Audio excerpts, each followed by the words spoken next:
بسم الله الرحمن الرحيم الحمد لله رب العالمين والصلاة والسلام على أشرف المرسلين وإمام المتقين سيدنا محمد وآله وصحبه والتابعين ومن تبعهم بإحسان إلى يوم الدين.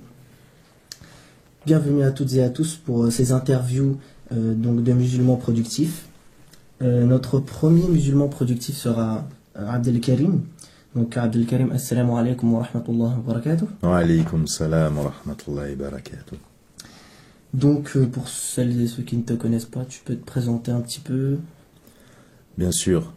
Donc je me présente, je suis Abdelkarim, j'ai 33 ans et je suis président de LIFE, la Ligue islamique française pour l'éducation. Donc LIFE est une ONG qui agit depuis 2006 sur un rayon d'action de plus de 25 pays et notre siège social se trouve en région parisienne au centre Tawahid à Saint-Denis. Nous comptons actuellement plus de 650 membres et notre structure a pour vocation et finalité de prêter assistance à tout collectif d'individus qui nécessitent un soutien dans la découverte, l'apprentissage et la pratique de l'islam. Voilà pour la petite introduction. De nouveaux projets de ton côté, quelque chose? Alors, au niveau des projets, depuis 2010, LIFE a concentré ses efforts sur le projet 99. Donc le projet 99, c'est quoi? C'est le lancement du financement de 99 constructions, dont 33 projets de madrasa, 33 projets de mosquées et 33 projets eau. À chaque fois qu'un donateur ou un groupe de donateurs choisissent de financer un de ces projets, ils choisissent par là même un des 99 noms d'Allah qu'ils vont donner à ce projet. Actuellement, la collecte est terminée depuis le Ramadan dernier. Nous comptons sur le terrain plus d'une soixantaine de projets construits et les autres projets devraient être construits dans très peu de temps. Nous sommes donc à un tournant car nous avons beaucoup voyagé. Au Gabon en été dernier avec Eric Younous de l'université de Médine avec qui nous avons fait un Darwa Tour. Et puis nous avons des chefs de projet qui sont partis au Cameroun. Je suis parti au Togo, au Bénin, au Burkina Faso. Nous sommes passés à la télé, nous avons rencontré le gouvernement, etc. Donc nous avons eu énormément de demandes de la part des villageois musulmans qui ont besoin de puits, d'eau, de bibliothèques, de mosquées, de madrasas, etc., etc., tous ces projets qui sont à notre catalogue. Nous sommes donc actuellement dans une phase de recherche de donateurs qui souhaitent participer à la hauteur de leurs moyens de manière mensuelle afin de participer au projet de leur choix, que ce soit dans la box eau, la box madrasa ou la box mosquée. Voilà un petit peu pour les projets actuellement où nous en sommes. Ok. Et puis, qu'est-ce qui t'a motivé à faire ce projet? Qu'est-ce qui m'a motivé à faire ce projet? Pour vous donner un exemple, lors de mon dernier voyage au Togo, nous étions en ville, nous avons pris un véhicule tout-terrain, nous avions eu une demande d'un village vraiment en plein cœur de la brousse, donc nous avons fait plusieurs heures d'une longue route dont les abords étaient bordés d'une forêt luxuriante, et puis nous avons pris sur la gauche un petit chemin de terre très chaotique, très accidenté, où nous avons roulé plus de 30 minutes pour débarquer dans un village de musulmans qui manquait vraiment de tout.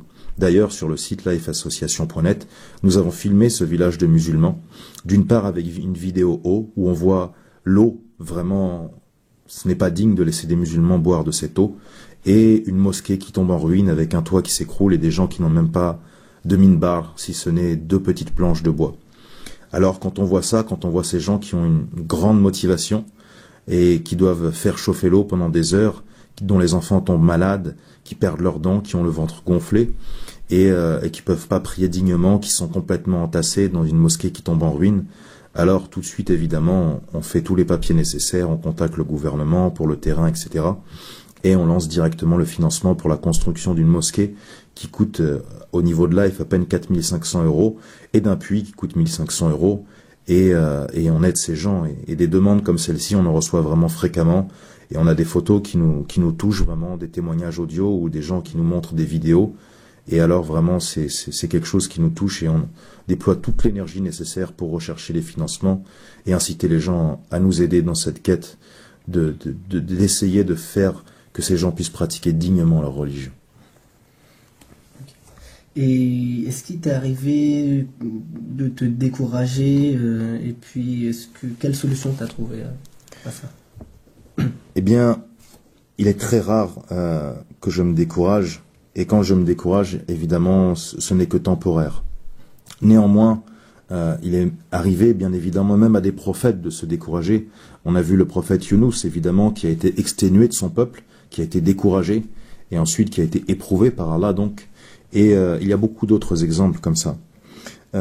Néanmoins, il est humain de se décourager. On a une mission, comme le Togo, par exemple, on a déjà plus de 35 projets hauts, on a des dizaines de mosquées, des dizaines de madrasas qui sont construits. Et quand on reçoit les rapports du gouvernement qui nous expliquent qu'il y a encore une demande de 450 puits dans les villages musulmans, donc 450 villages musulmans qui souffrent de la même manière que le village que vous pouvez voir sur la vidéo que j'ai citée précédemment, alors vraiment on se dit, comment allons-nous faire vraiment, comment allons-nous inciter les gens à faire des dons pour vraiment pouvoir aider tous ces gens? Est-ce qu'on va pouvoir vraiment... Et on se dit vraiment qu'il nous faut beaucoup de travail. Mais on essaye vraiment de se motiver, d'essayer d'avoir beaucoup de conseils au niveau des chouyours. Et dans le Coran et dans la Sunna, il y a beaucoup d'exemples au niveau des prophètes vraiment qui nous motivent. D'accord, oui, c'est vrai. Et as-tu des conseils sur la façon de gérer les projets en groupe dans un premier temps? Bien sûr, bien sûr. Juste une petite chose, c'est vrai que la question d'avant m'amène à réfléchir et que il est important de préciser aux gens, à tous les gens qui ont des projets, que l'islam et bien sûr par extension le Coran et les hadiths nous donnent un avantage dans la résolution de toute situation. Nous donnent un avantage en termes de stratégie de réussite. Pourquoi? Parce que le Coran est le mode d'emploi par excellence. On voit souvent les jeunes qui achètent, je connais des jeunes, et ils ont les dernières consoles, PlayStation, etc.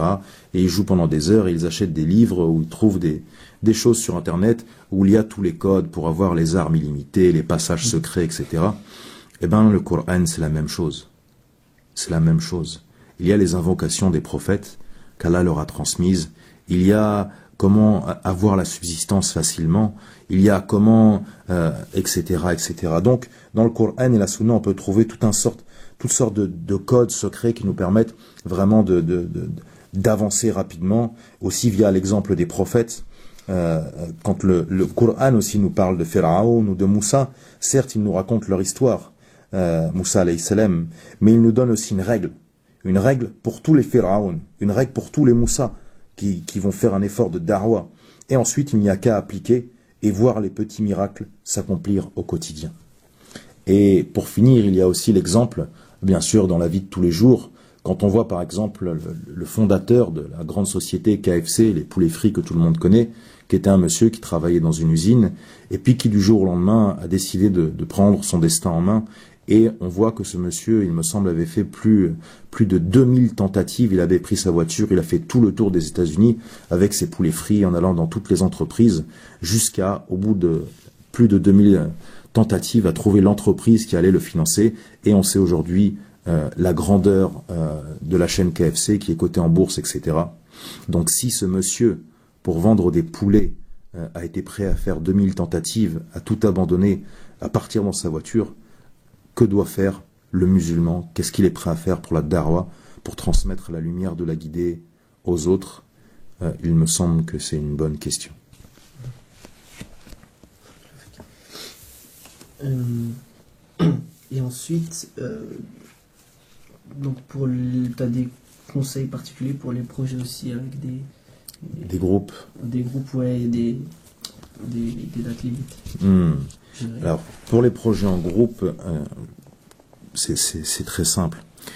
Je demanderai aux gens qui écoutent, peut-être pour que ça soit plus simple, donc de fermer les yeux, où qu'ils soient, s'ils le veulent bien, et puis d'imaginer un train. Et ce train a bien sûr une locomotive de tête, et puis des wagons. Et ce train peut être de la couleur qu'ils veulent, de la longueur qu'ils veulent, du type de train qu'ils veulent. Ils peuvent aussi imaginer le paysage autour du train qu'ils veulent, le ciel, il peut faire beau, il peut pleuvoir, c'est comme ils veulent. Et il y a une direction, bien sûr, et ce train, il y a des virages, des longueurs, etc. La locomotive de tête représente l'émir du train qui doit tirer tous les wagons. Cette locomotive de tête, évidemment, ce conducteur n'a que peu de droit au repos. Il doit surveiller les virages, le train, etc. Les wagons, c'est très important. Ce sont les membres de la structure. Ils doivent surveiller tout ce qui se passe dans le wagon, que le wagon est bien accroché, prendre soin des voyageurs, etc., etc. Le rail représente la mission, la vision, l'objectif, la stratégie, qui mène bien sûr vers un endroit précis. Donc le leader et les membres sont au service d'une vision. Ils ne décident pas d'eux-mêmes, bien sûr, ils sont dans ce cadre du rail qui représente l'islam, le Coran et la Sunna. Et le décor représente la manière, l'endroit, le lieu, comme le disait Sun Tzu dans l'art de la guerre, l'environnement décide bien sûr de la manière dont on va affronter les épreuves et dont on va dérouler notre plan d'attaque. Pour l'émir, évidemment, comme le dit le prophète sallallahu alayhi wa sallam, si vous êtes 3, élisez un émir. Donc le choix de l'émir est important, et le rôle de l'émir ne veut pas dire qu'il est plus intelligent ou quoi, juste qu'il aura une plus grande responsabilité devant Allah au jour du jugement. Peut-être au niveau du groupe, il est important aussi de pratiquer beaucoup de consultations. Nombreux hadiths là-dessus, bien sûr, nous y invitent. Au niveau de la communication, il y a de nombreux musulmans qui font de la communication dans de grandes entreprises. Ils viennent là qu'à les consulter. Je pense qu'ils seront ravis d'aider des actions de musulmans engagés. Idem pour le marketing, les réseaux sociaux, la gestion des plannings, des projets avec deadline. Je pense qu'il y a beaucoup de professionnels dans la communauté. Nous avons beaucoup d'idées, toutes les ressources et des moyens financiers. Il n'y a plus qu'à piocher et à organiser le tout derrière. Et quant au conseil vraiment pour le groupe, il y a souvent des divergences quant aux actions qu'on doit faire, etc. Je me rappelle un propos de Ibn al-Qayyim, rahimahullah, qui fait remarquer dans Ilam al-Muwaqin que les questions de jurisprudence sur lesquelles Ibn Mas'ud et Omar radouallahu anhu différaient atteignaient plus d'une centaine. Cependant, on peut remarquer dans l'histoire que ces désaccords n'ont jamais entamé leur affection réciproque, pas plus qu'ils n'ont affaibli bien l'estime et l'amitié que chacun vouait l'un à l'autre.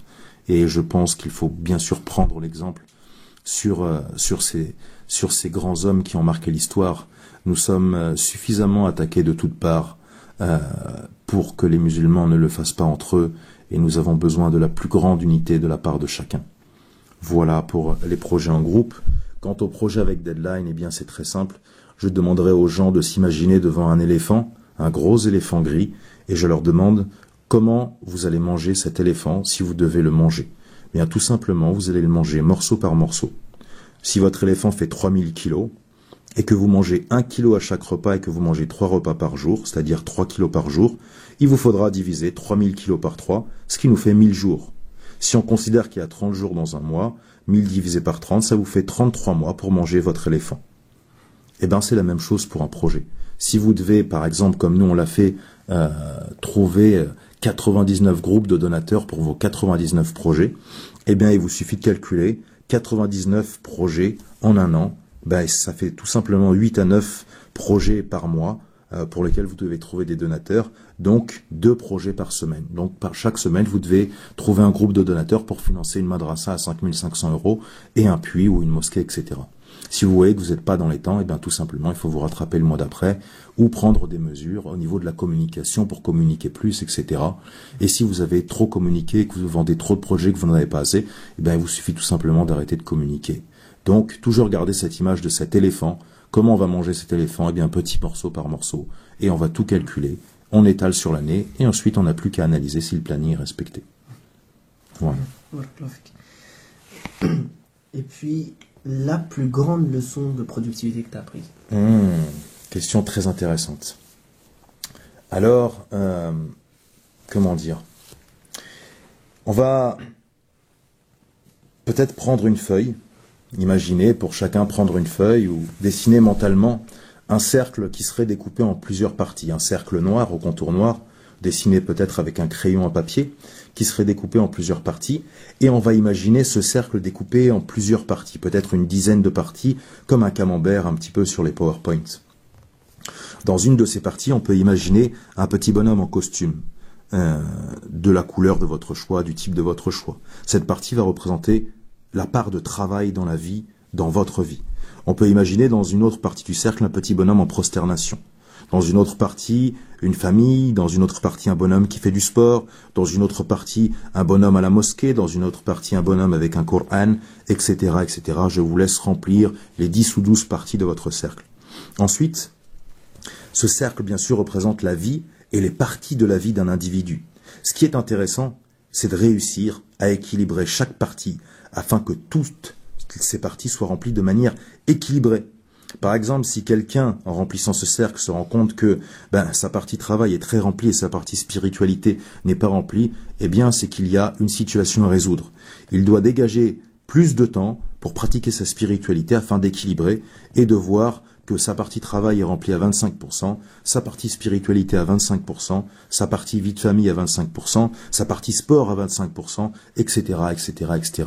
Et là, on a affaire à un individu équilibré qui remplit tous les aspects de sa vie, comme l'exemple du prophète Mohammed sallallahu alayhi wa sallam, qui était, souvent on entend les gens dire « je suis très occupé, je n'ai pas le temps », qui était plus occupé que le prophète Mohammed sallallahu alayhi wa sallam, qui était un homme d'État, qui était un père de famille, qui était un chef, qui était un leader, qui était quelqu'un qui enseignait. Vraiment, alors là, je vois pas un musulman qui va me dire « j'étais plus occupé que le prophète sallallahu alayhi wa sallam ».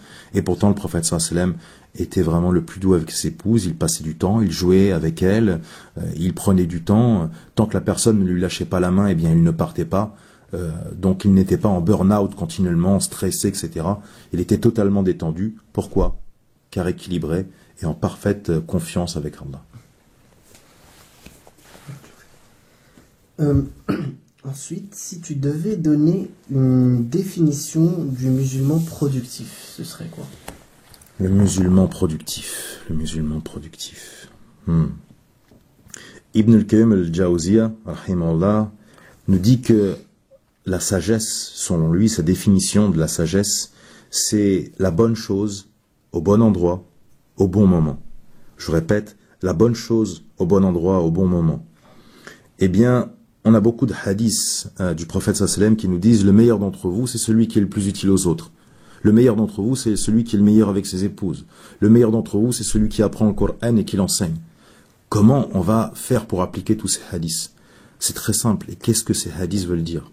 Eh bien, les savants nous expliquent que le meilleur d'entre vous avec ses épouses, ça veut dire que une fois que la personne est dans sa famille, c'est pas quelqu'un qui a donné tout son bien, toute sa gentillesse dehors et qui rentre stressé chez lui, qui parle mal à son épouse. Non. C'est quelqu'un qui, avec son épouse, est comme avec l'extérieur et avec ses enfants idem. Et quelqu'un qui, bien sûr, va penser à sa carrière, mais qui avant tout va penser à avoir une bonne base de Coran. Et quelqu'un qui, dans le milieu associatif, va être actif. Ou dans le milieu des cours va être actif, et celui qui est le plus utile, c'est celui qui est utile aux autres, etc. Donc c'est la définition du musulman productif, je dirais que c'est pas quelqu'un qui, je pourrais pas vous dire il se lève le matin, il fait ça, je vous dirais c'est quelqu'un qui, pendant les 10 derniers jours de Ramadan, puisque le prophète sallallahu alayhi wa sallam nous l'a dit, c'est quelqu'un qui fait irtikaf dans l'une des 2 mosquées sacrées, la Mecque ou Médine. Pourquoi? Parce qu'à cette période précise, à ce bon moment, comme Ibn al-Qayyim Jawzi nous le dit, la bonne chose au bon endroit au bon moment. Eh bien, à ce bon endroit, à ce bon moment, c'est de faire irtikaf dans la mosquée sacrée. Dans sa famille, eh bien, c'est celui qui a le meilleur comportement, qui est doux avec son épouse, qui l'aide. Dans ses amis, c'est celui, etc. Dans son travail, etc. Donc le musulman productif, c'est celui qui fait la bonne chose au bon endroit, au bon moment. Ok, d'accord. Et tu parlais d'une journée type, tu aurais des exemples, des trucs à donner? Alors, pour la journée type, je dirais, je transmettrai une métaphore qui est souvent utilisée par les savants, et Hassan al-Basri, ou d'autres l'ont utilisé, c'est la métaphore de la bougie. Je vous demanderai d'imaginer une bougie plutôt grande, un peu jaune, avec une flamme vive, et on va imaginer cette bougie qui éclaire tout alentour, et on va, comme un film, la dérouler et voir cette bougie se consumer très rapidement, comme un film en accéléré, et vous voyez devant vous la bougie qui se consume, jusqu'à mourir. Qu'est-ce que ça représente? Ça représente une personne qui aide les autres continuellement, mais qui n'étudie pas lui-même. Par exemple, quelqu'un qui apprendrait l'arabe ou la lecture rapide ou ce qu'on veut, et qui transmet, et un jour qui se retrouve à des gens qui disent, eh bien, qu'est-ce que tu as à nous transmettre? Et qui dit, eh bien, j'ai tout transmis, je suis vide. Non. Le taleb el-ilm, c'est quelqu'un qui va étudier toute sa vie. C'est un chemin qui ne finit pas. Le niveau associatif, c'est un chemin qui ne finit pas. On peut pas dire j'ai fini, j'ai aidé la terre entière. Donc, la journée type d'une personne, c'est à l'image de cette bougie. Il illumine tout alentour, mais il y a aussi un combustible. Il s'abreuve d'un combustible et il se régénère continuellement. Donc, une part où il donne et une part où il reçoit, où il étudie, il enseigne pour se ressourcer, pour méditer. Et donc un mélange entre la science et la transmission. Voilà un petit peu pour l'exemple, car ce serait très dur de donner une journée type, de dire il doit se lever à telle heure, etc. Ça dépend vraiment des individus, de leur mode de vie, etc. Mais en tout cas, toujours cette idée d'équilibre, de roue avec ses serres qui doivent être remplies, toujours cette idée du prophète, sallam, qui était équilibré dans tous les domaines de sa vie. Quel meilleur exemple que le prophète, sallam, bien sûr. Et puis, pour terminer, un dernier message à tous ceux qui écouteront cette entrevue. Un dernier message. Eh bien, ce que je vous propose, ça serait un petit peu de mettre en pratique tout ce qui a été dit et peut-être qui vous a touché, que vous avez visualisé, que vous avez ressenti lors de cette interview. Comment? Eh bien, peut-être en participant vous aussi, en investissant. C'est vrai, pourquoi? Je me rappelle un donateur qui me disait, c'est vrai, aujourd'hui on a des abonnements pour tout, pour Internet, pour la télévision, pour le téléphone, mais on n'est pas abonné pour nos bonnes actions, on n'est pas abonné à l'au-delà. Et ce que j'inciterai chaque personne peut-être à faire, c'est à se rendre tout simplement sur le site de Life, à faire un don à la hauteur de ce qu'elle peut. Et je me rappelle ce hadith qui dit qu'à chaque fois qu'une personne fait une bonne action pour une personne qui est décédée, eh bien, Allah envoie cette bonne action sous la forme d'un être humain, et plus la belle action était belle, plus l'être humain qui vient visiter la personne dans sa tombe est belle, et alors la personne lui dit, mais qui es-tu? Et la bonne action répond sous la forme d'un être humain, je suis la bonne action qu'un tel a fait pour toi. Eh bien, votre don vous ressemble, je vous invite à faire un don, que ce soit pour des projets hauts, qui vont servir beaucoup de villages en Afrique, pour des projets de mosquées, ou pour des projets madrasa. Je terminerai en rappelant quelques chiffres. C'est que un puits Life, c'est environ 1 million de visiteurs, de personnes qui viennent puiser par an, que dans chacune de nos mosquées, il y a environ 2,5 millions de prosternations qui sont accomplies par année, et que dans chacune de nos madrasas, c'est environ 2500 pages de Coran apprises par an.